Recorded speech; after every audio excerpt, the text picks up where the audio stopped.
안녕하십니까. 조갑제TV 시청자 여러분. 저는 조갑제닷컴의 조세별입니다. 지금 시각은 2020년 10월 9일 오후 5시를 가리키고 있습니다.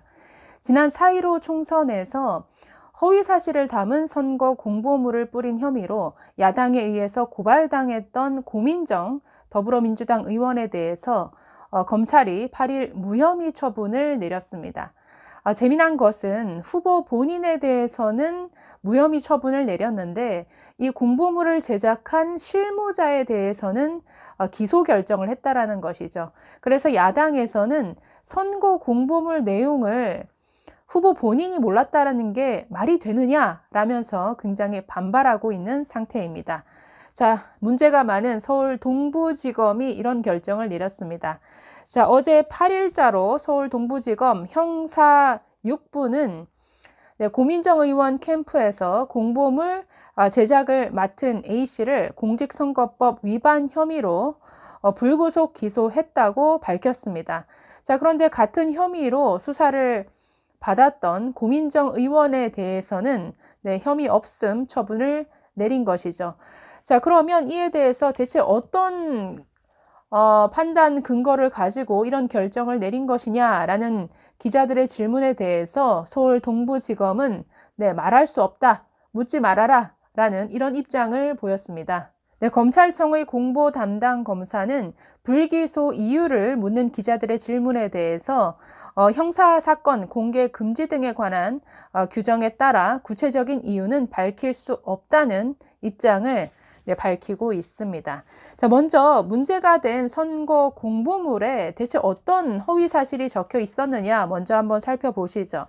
자, 저 사진에서 보이는 공보물이 지난 4.15 총선에서 고민정 후보 측이 유권자들에게 뿌린 공보물 내용입니다. 자, 저기 보시면 각계 인사들의 고민정 후보 지지 발언이 담겨 있는데, 자, 문제가 된 것이 제일 위에 나와 있는 자양 전통시장 상인회장의 발언입니다.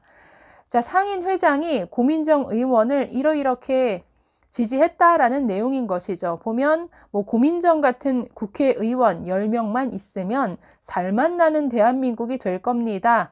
활기찬 광진 고민정이 있어 든든합니다. 지금 이런 지지 발언을 했다라고 고민정 후보 측은 공보물에 그 내용을 담은 것이죠.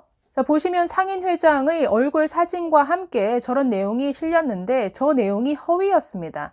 자, 상인회장은 나는 고민정 의원을 지지한 적이 없다, 저런 발언을 한 적이 없다라는 입장을 밝힌 것으로 전해졌습니다. 그리고 저 상인회장이 더 문제가 된 것은 주민자치위원입니다. 자, 현행법상 주민자치위원은 특정 후보에 대한 지지를 밝힐 수 없도록 법에서 규정하고 있습니다. 그렇기 때문에 두 가지 문제가 다 걸리죠. 지지 발언을 한 사실이 없는데 한 것처럼 허위 사실을 기재했다라는 점, 그리고 특정 후보를 지지할 수 없게 되어 있는 주민자치위원의 발언을 이 공보물에 담았다라는 것. 그렇기 때문에 이 선거법 위반 혐의가 굉장히 중대한 혐의였습니다. 공직선거법상 공보물에 허위 사실을 쓴 경우에는 5년 이하의 징역 또는 3천만 원 이하의 벌금에 처해지도록 되어 있기 때문에 이게 혐의 있음으로 기소가 됐다라면 굉장히 그 결과는 무거웠을 것이고 고민정 후보의 의원직 상실 위험이 굉장히 높은 사안이었습니다. 그런데 지금 검찰은 후보 본인에 대해서는 지금 무혐의 처분을 내렸고 실무자에 대해서만 지금 기소를 했다라는 것이죠. 이것은 결과적으로 지금 검찰이 구체적인 사실은 밝히지 않고 있지만 후보 본인은 그 공보물의 내용을 몰랐다라는 결론을 내렸을 것으로 유추할 수 있죠. 그렇기 때문에 실무자에 대해서만 지금 기소를 한 결과인데 당연히 지금 납득이 안 되는 이런 결과입니다. 자, 문제는 이 사건을 수사했던 서울 동부지검의 굉장히 이중적인 태도입니다. 자, 지난 추미애 아들 사건도 동부지검에서 수사를 해서 결과를 발표했었죠. 당시에도 그 결과에 대해서 납득은 안 되지만 그래도 이러이러한 이유 때문에 이런 결론을 내렸다라고 하는 구체적인 판단 근거는 제시를 했었습니다. 그런데 그랬던 동부지검이 고민정 후보 무혐의 처분과 관련해서는 이제는 그 어떤 이유도 말해줄 수 없다라는 입장을 밝히고 있다라는 것이죠. 대체 그 사이에 어떤 규정이 바뀐 겁니까? 자, 그러면 그나마 추미애 장관 아들 문제에 있어서도 그래도 설명하려고 노력했었던 검찰이 이번 사안에 대해서는 아예 입을 닫았다. 그러면 무엇을 유추해 볼 수 있을까요? 이 사건은 추미애 아들 사건과 비교해서도 정말 궁색하구나.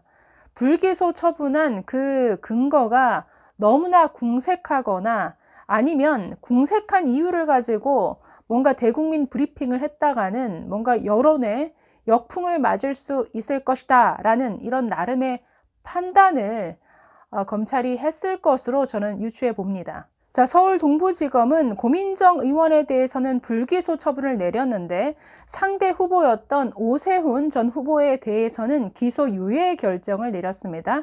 자, 기소유예라는 것은 죄는 있지만 기소를 유예한다라는 뜻이죠.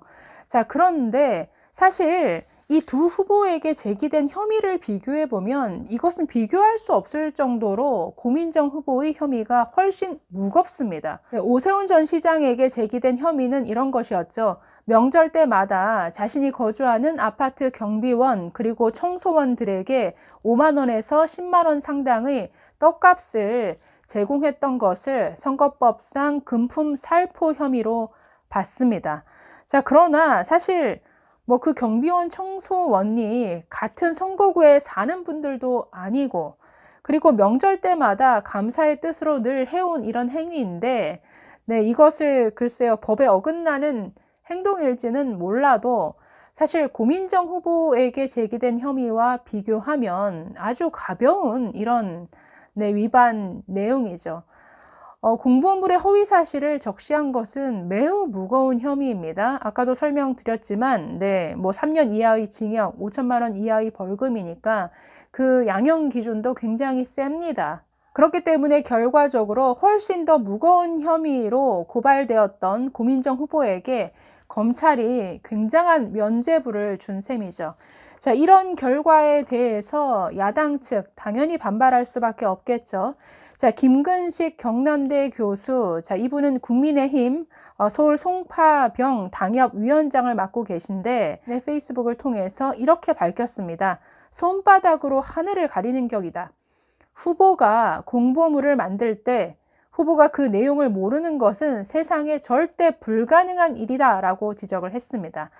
자, 그러면서 당시 코로나 상황이었기 때문에 유권자들을 직접 다 만나지 못하는 현실에서 공보물은 후보를 알리고 지지를 호소하는 거의 유일한 핵심 수단이었다.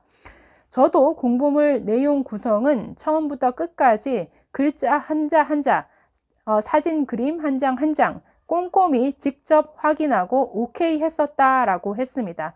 자, 이 김근식 교수 지난 4.15 총선에서 출마를 했었죠. 자, 또 이렇게 말합니다. 공보물 내용을 실무자만 알고 후보 본인은 모른다고? 실무자가 후보를 패싱하고 후보는 허수아비인가? 라고 반문했습니다. 그러면서 후보가 선거를 포기하지 않고는 있을 수 없는 일이다. 선거운동 할 수 없는 주민자치위원회 지지 발언을 넣고 그것도 본인 동의를 받지 않은 허위 사실을 게재하는 건 중대한 선거법 위반이다라고 이렇게 지적했습니다. 자, 그러면서 고 의원을 불기소하기 위한 억지 중에 억지다. 실무자 선에서 끝내려는 꼬리 자르기다. 손바닥으로 하늘을 가리는 격이다 라고 이렇게 말했습니다. 자, 그러면서 검찰에 대해서도 불기소한 동부지검이 이유를 밝히지 않는 것도 유구무원의 의미다 라고 이렇게 덧붙였습니다. 자, 윤희석 국민의힘 대변인도 논평을 통해 이렇게 말했습니다. 무혐의 처분을 내리면서 이유는 못 밝힌다고 한다.